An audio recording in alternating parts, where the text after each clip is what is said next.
I am staying at a hotel. I did stay at a hotel last night. I roughed it out for a couple of days, and it was really nice to jump into a warm shower with hot water that ran for a long time. So yes, I conked in. I needed to get that warm shower. But right now I am standing on the top of the ceiling of the hotel I'm staying at, and you can see in the background is actually a monastery, part of a Catholic church in the center of Izamal. And really it's just a phenomenal structure. I was sitting on the top of the ceiling last night, and just to see the nightlife, which was interesting, happening right opposite the Catholic church. The salsa music playing was so much fun. These are the times I really wish I did speak a lot more Spanish. Yesterday, just such a profound day, having gone out into Tikal. Literally, my friend Patrick let me know at like 10 o'clock Saturday night. He said, get ready, Sunday morning at 10 a.m. I'm gonna wait for that truck to pass. Sunday morning at 10 a.m. We're about to jump into a truck that is going to take us into the Yucatan jungle. And if you want to go ahead and speak with Manuel, who's the director of this non-governmental organization, this is what you have to do. So yesterday morning at 10 o'clock we met Manuel in Tikal.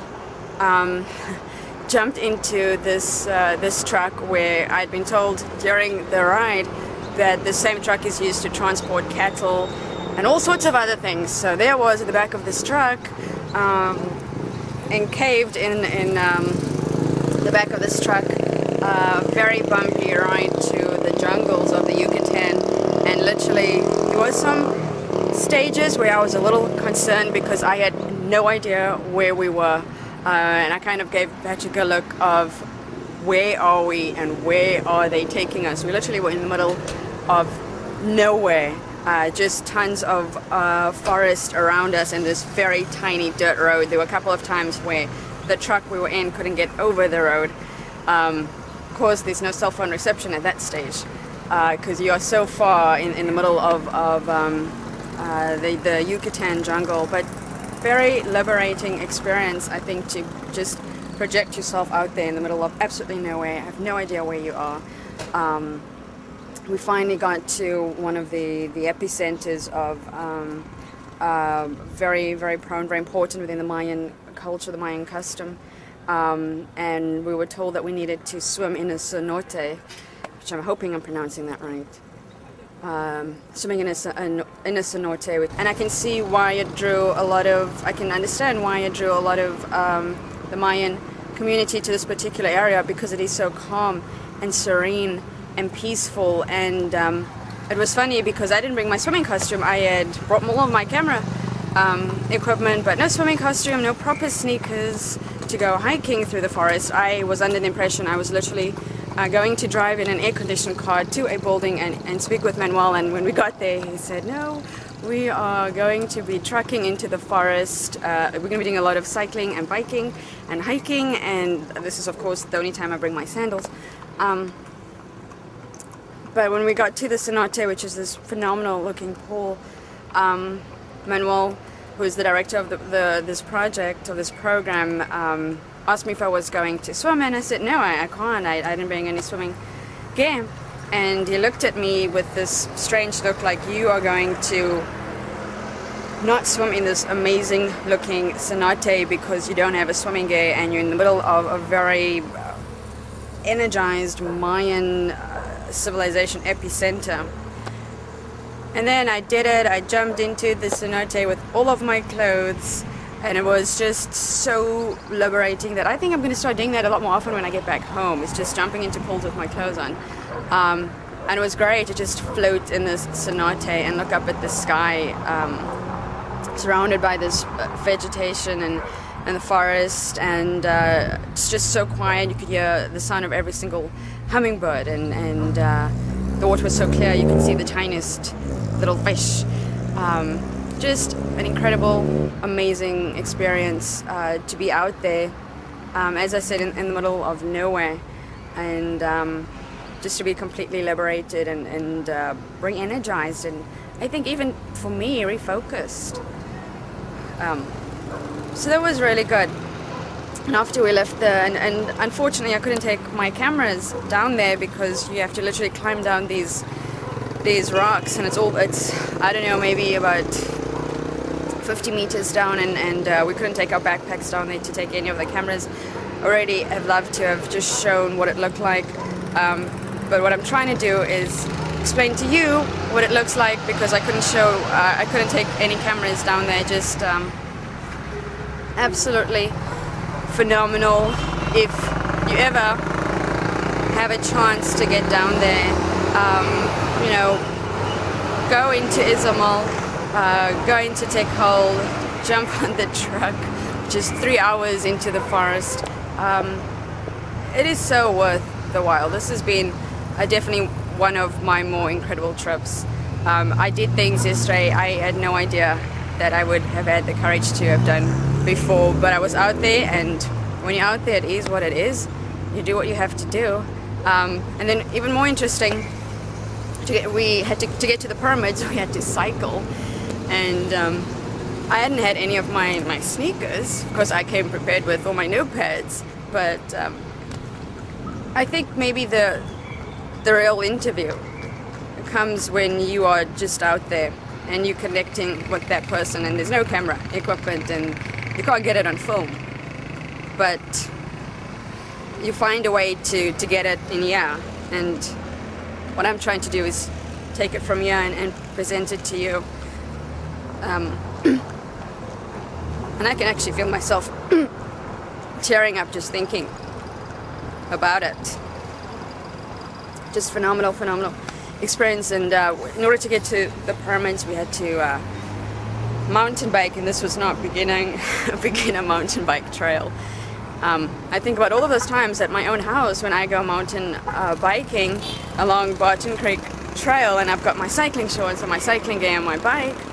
And this time when I went mountain biking, I had no cycling shorts, no cycling gear, no backpack, and sandals. And halfway during the trip, my sandals broke. My sandals that I bought in Dubai, they broke, and I pretty much spent walking the next mile or so barefoot along the Mayan trail, which if someone had told me that 24 hours ago, I would have no idea that's what I was going to be doing. So I was hiking the Mayan trail barefoot, walked up to the pyramid, stood in the center of a very well-known spiritual area, and I just stood there for the longest time and kind of encapsulated my surrounding, and just a phenomenal day in my life, I would think. And I'm glad that I got a lot of it on film. I think some of the best parts, unfortunately, I was not able to get on film, but sometimes those are the parts we don't want to get on film because it stays inside over here, and there is no way to feel it unless you physically there or embrace yourself to feel that. So just a really interesting trip. And of course I did have a chance to speak with Manuel, and you'll see the interview a little bit later on, and he's just a really interesting man. Manuel Chicham, who has lived in Tech for all of his life, and decided that he saw a niche and a need for ecotourism.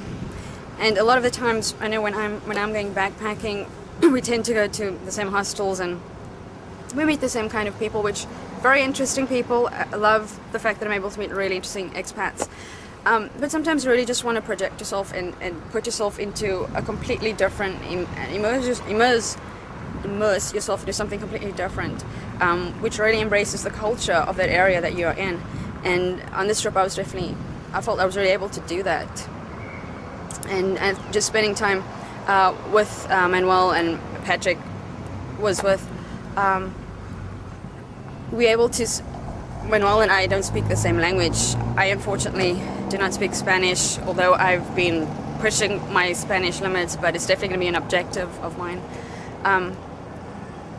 Interesting that we didn't, and he doesn't speak English. We don't speak the same language, but ironically we do speak the same language because we're on the same page. and we just found this connection of this acknowledgement of environmental sustainability and in the form of ecotourism. And you'll see a little bit later on in the interview, which I had with Manuel in the rainforest while it was raining, and I was barefoot. He was able to talk about some of the kayaking and the hiking that is available on in this particular area, and it's so completely untouched. It's beautiful. It's because it's so far away from everything else. It's one of the most beautiful places that I've ever been to, and I'm going to definitely keep in contact with Manuel to see how this project has developed. If you are looking, and I know that I've met so many people out there when we are backpacking, if you are looking for that experience of something completely untouched and unknown to a lot of people, although now I'm talking about it, I guess this is definitely a place you want to go.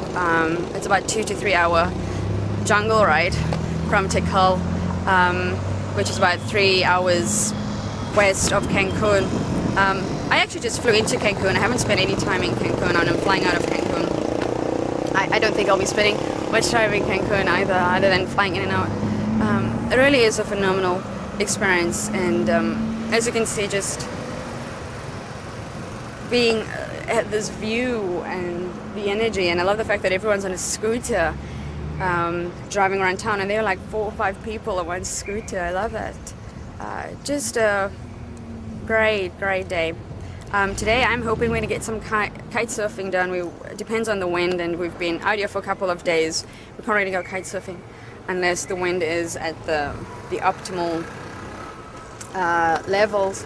And I'm hoping that we are going to get some kite surfing done. We're waiting to hear back from someone, send us a text message or a phone call. So we can go kite surfing, we can get a lot of the fun stuff as well, although this whole trip has been so much fun for me.